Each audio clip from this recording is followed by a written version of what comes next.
کبیرہ گناہ کرنے والا جہنم میں جائے گا، معاف کر دو اس کا قانون، اس کی رحمت ہے، یہ آخری انسان جہنم سے نکلے گا، آخری سب سے زیادہ سزا کاٹ کے نکلے گا۔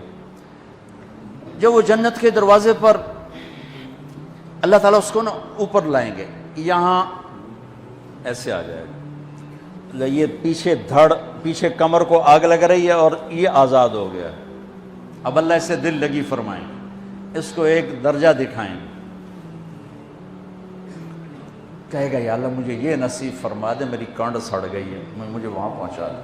تو اللہ تعالیٰ فرمائیں گے اگر میں نے وہاں پہنچایا پھر کوئی مانگے گا نہیں، کچھ نہیں مانگتا، مانتا ہی بہت۔ جب وہ پہنچے گا ابھی اس کا آخری مرتبہ آگے، تو اللہ ایک اور درجہ دکھا دے گا۔ جب اسے دیکھے گا تو انسان کی طبیعت میں لالچ تو ہے، رکتا تو ہے نہیں، تھوڑی دیر بعد کہے گا یا اللہ اے دے دے، تیری کڑی کمی۔ تو اللہ تعالیٰ کہیں گے پھر اور مانگے گا؟ نہیں، بالکل نہیں مانگتا۔ تو اللہ تعالیٰ وہاں پہنچا دے، پھر ایک اور دکھا دے گا، تھوڑی دیر تو صبر کرے گا، پھر کہے گا یا اللہ کوئی گل نہیں، اے دے دے، تیرے کو ان کا گھاٹا ہے، اور مانگے؟ نہیں، بالکل تیری عزت کی قسم۔ اب اللہ اس کو اس کا اصلی درجہ دکھائے گا، لیکن اب یہ ڈر جائے گا کہ اتنی باری میں چکر بازی کی تھی، جو ہوں مانگیا تھا کہ نہیں واپس دے ٹکٹ نہ لگے، لہٰذا وہ چپ ہو جائے، مانگے گا۔ اب اندر ہی اندر وہ ڈر رہا ہے، اور ادھر بے صبرا بھی ہو رہا ہے، آدمی پیدل ہوتا ہے چل کوئی سائیکل ہی دے دے، میں سورا بھی دے دے، کوئی گل نہیں، چلاواں تو صحیح۔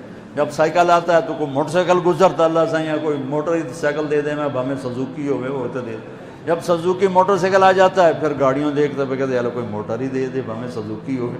جب سزوکی آتی پھر آندہ یا اللہ ٹویوٹا دے دے، جب ٹویوٹا آتے یا اللہ لینڈ کروزر دے دے، مقدہ تک کدا ہی نہیں آتا حرص و حوث۔ اس لیے میرے نبی فرمایا قبر کی مٹی تیرے حوث کو بھرے گی۔ جو وہ چوتھا درجہ نظر آئے گا نا، جو اس کا اصل ٹھکانہ ہے، اب ڈرے گا کہ کہیں ریورس نہ ہو جاؤں۔ اب اللہ کہے گا میرے بندے اللہ تسأل، مانگتے نہیں ہو، مانگتے نہیں ہو، کہے گا یا اللہ اب مجھے ڈر لگتا ہے کہ تم نے پیچھے ہی نہ ہٹا دے۔ تو اللہ تعالیٰ فرمائیں گے اچھا یہ بتا، میں آپ کو بتا رہا تھا کہ لا الہ الا اللہ پاسپورٹ ہے، محمد الرسول اللہ ویزا ہے۔ کس ملک کا ویزا ہے؟ جس کا سب سے چھوٹا درجہ، چھوٹے پر میں اتنا زور لگا رہا ہوں کہ اور میرے کو زور ہے ہی کوئی۔ اب وہ بتانے لگا ہوں، اب اللہ اسے کہے گا اچھا میرا بندہ یہ تو بتا، میں نے جس دن دنیا بنائی تھی اس دن سے لے کر جس دن ختم کی تھی اس کا 10 گنا کر کے تمہیں دے دوں، راضی ہو؟ 10 گنا اس دھرتی کا، آج کا نہیں، دنیا کے وہ پیدا ہوئے سائنسدان کہتے ہیں 25 سے 30 ارب سال ہے، ٹھیک، اور پتہ نہیں آگے کب چلے گا، خیر ہن پیچھے تھوڑا ہی کام رہ گیا، تو 10 گنا دے دوں۔ وہ اس کو یقین نہیں آئے گا، بے یقینی میں کہے گا یا اللہ ربو کے ہاسا کیتی جانا میرے نال ہاسا نہ کر۔ تو اللہ کہے گا میں ہاسا نہیں کر رہا، میں سچی مر، چل اب یہ داخل ہوگا، اور جب دروازہ کھولے گا اور نوکر کو دیکھے گا تو یوں سر جھکائے گا، وہ کہے گا میرے آقا کیا ہوا؟ کہے گا تم فرشتے نہیں؟ کہ نہیں میں تو آپ کا نوکر ہوں، اور میرے جیسے 80,000 نوکر ہیں، آپ کچھ تھوڑی دور چلے گا تو ایک نور کی چمک اٹھے گی، تو سجدے میں سر اپنے آپ کو سجدے میں گرائے گا، وہ پھر کہے گا میرے آقا یہ آپ کیا کر رہے ہیں؟ وہ کہے گا یہ سامنے جو نور ہے یہ میرے اللہ کا نور ہے، میں اللہ کو سجدہ کر رہا ہوں۔ کہے گا یہ آپ کے اللہ کا نور نہیں ہے، یہ آپ کے گھر کی روشنی ہے، لائٹنگ۔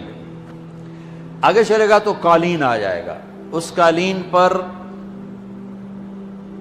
کتنا چلنے کا ہے یہ زمانہ؟ 40 سال چلتا جائے گا تو تب جا کے وہ قالین ختم ہوگا۔ 40 سال دنیا کے، وہاں تو 4 سیکنڈ میں اسے طے کرے گا۔ 40 سال لمبی کارپیٹنگ۔ نوابہ بہاولپور نے انڈیا سے بزرگ کو بلوایا تھا تو ان کے لیے کارپیٹنگ کی تھی، اسٹیشن سے لے کر محل تک، تو سارے ہندوستان میں غلغلہ مچ گیا، شور مچ گیا کہ نواب بہاولپور نے اتنا 4 میل لمبا قالین بچھا دیا۔ ادنا جو سب سے آخری لتر لتر کھا کے جنت میں جائے گا اس کی کارپیٹنگ 40 سال۔ آگے 80,000 نوکر، میں ابھی میں آیا ہوں تو یہ پھول لے کے کھڑے ہوئے تھے، وہ سارے پھول لے کے کھڑے ہوں گے اور کہیں گے اما آن لسیدنا ان نزورہ، ارے ہمارے آقا سارے جنتی جنت میں چلے گئے، آپ کدھر رہ گئے؟ ہم تو حضرت سکنے پہ گئے۔ وہ کہا شکر کرو میں آ گیا جب میں نے بڑے لتر پہ بڑی دھلائی ہوئی ہے میری، تو ہم کیا پتہ تیرے کی فرشتیاں مار مار تباہی پھیر چھڑ گئے۔ 80,000 نوکر، کوئی تنخواہ ان کے ذمہ نہیں، سب اللہ پر پوری کرے گا، کھلانا پلانا سب اللہ کے ذمہ، پہنانا سب اللہ کے ذمہ۔ ہاں تمہیں پتہ جنت میں قد کیا ہے؟ 130 فٹ، 130 فٹ۔ آدم علیہ السلام کو اللہ نے 130 فٹ کی ہائٹ پہ بنایا تھا، ہماری اماں جان بھی 130 فٹ کی تھی۔ یہ بات تو شاید آپ سب کو پتہ ہے کہ یوسف علیہ السلام دنیا میں سب سے خوبصورت مرد آئے، یہ بات شاید بہت سوں کو پتہ نہ ہو کہ اس کائنات کی سب سے خوبصورت عورت حضرت حوا ہے۔ حضرت حوا سب سے حسین عورت، وہ بھی 130 فٹ کی تھی۔ جب جنت میں جائیں گے تو اللہ کے فضل سے اس قد کے ساتھ نہیں جائیں گے، یہ تو قد ایڈا سارا ہے، اور جنت کی حور 130 فٹ، تم گئے 5.5 فٹ، تو وہ جج پا کے بندے ہو۔ اب وہ 130 فٹ ہائٹ ہو اور ڈاکٹر یوسف 5.5 فٹ دا اندر گیا تو وہ جچی گم ہو جاؤنا، اس اگر میرا ہسبینڈ گیا کہ دیکھا بے پاسے سجے پاسے جولی ہے جے مغرور۔ تو 80,000 نوکر کہیں گے کہاں رہ گئے؟ وہ کہے گا شکر کرو میں آ ہی گیا جائے۔ پھر جب یہ میدان میں اس کو بٹھائیں گے، 80,000، ایک ہاتھ میں برتن ایک ہاتھ میں پیالہ، 80,000 ڈرنکس اور 80,000 کھانے۔ یہ کھائے گا پخانا نہیں، پیے گا پیشاب نہیں، کھائے گا لذت میں کمی نہیں، پیے گا لذت میں کمی نہیں۔ کھانے کا نظام الگ ہے، پینے کا نظام الگ ہے۔ کھا پی کے جب فارغ ہوگا کہیں گے اب آپ اپنے اہلیت سے مل لیں، اپنی بیگم صاحب سے مل لیں۔ جنت کی حور یہ ایک دم غائب ہو جائیں گے، سامنے سے جب پردہ ہٹے گا تو ایک اور کائنات نظر آئے گی، اور اس پر ایک لڑکی یوں بیٹھی ہوگی ایسے ٹھیک لگا کے، تھوڑا تختی چھوٹا نہیں تم دونوں بھی کھاوا ایسے کر کے تو ایسے کر کے بیٹھی ہوگی۔ تو وہ جب اس پر نظر پڑے گی نا جنت کی لڑکی پر، تو اس کی آنکھیں ایسی پھٹی رہ جائیں گی، ایتھی رہ جائیں گی، وہ دیکھتے جا رہا 40 سال بس ایسی بیٹھا رہے گا۔ جس نے جنت کے کالے کالے دوزخ کے کالے فرشتے دیکھے ہوں، وہ حور نو وے کہ مرے گا نہیں تو اور کیا ہو، وکھی جندہ وکھی۔ آخر وہ بولے گی اما لک فینا من رغبت، میرے آقا آپ میرے پاس نہیں آئیں گے؟ پھر اس کو ہوش آئے گا، ارے بی بی تو کون ہے؟ کہے کہ تیری بیگم ہوں، اور کون؟ تیرے انتظار میں بیٹھے بیٹھے گھڑیاں بیت گئیں۔ تو یہ سب سے ادنا درجے کی جنت ہے، تو اعلیٰ درجے کی جنت کیا ہوگی؟ اور یہ ایمان والی عورت، یہ ایمان والی عورت جو دنیا میں اللہ اس کے رسول کو راضی کر کے چلی گئی، اس جنت کی لڑکی سے 70,000 گنا زیادہ خوبصورت ہوگی۔ میرے بچوں، اللہ رسول سے تعلق بنا، محمدی بن جاؤ، ڈاکٹر کی ڈگری بھی لو اور ساتھ محمدی ڈگری بھی لو۔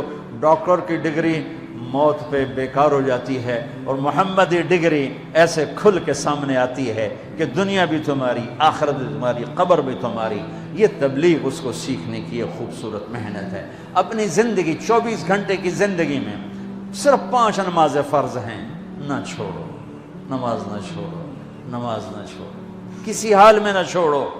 میرے نبی کے نواسے نے کربلا میں پڑھ کے تاریخ بنا دی قیامت تک کے لیے کہ کربلا جیسی شدت ہو تو بھی نماز نہیں چھوڑ سکتی۔ روزہ چھوٹ سکتا ہے، مسافر ہے، بیمار ہے، حج چھوٹ سکتا ہے، پیسہ کوئی نہیں، زکوٰۃ چھوٹ سکتی ہے، پیسہ کوئی نہیں، نماز نہیں چھوڑ سکتا۔ تو جتنے آپ بیٹھے ہو، اساتذہ ہیں، بچے بار بچے، نماز نہ چھوڑنا، میں ہاتھ جوڑتا ہوں، نماز نہ چھوڑنا۔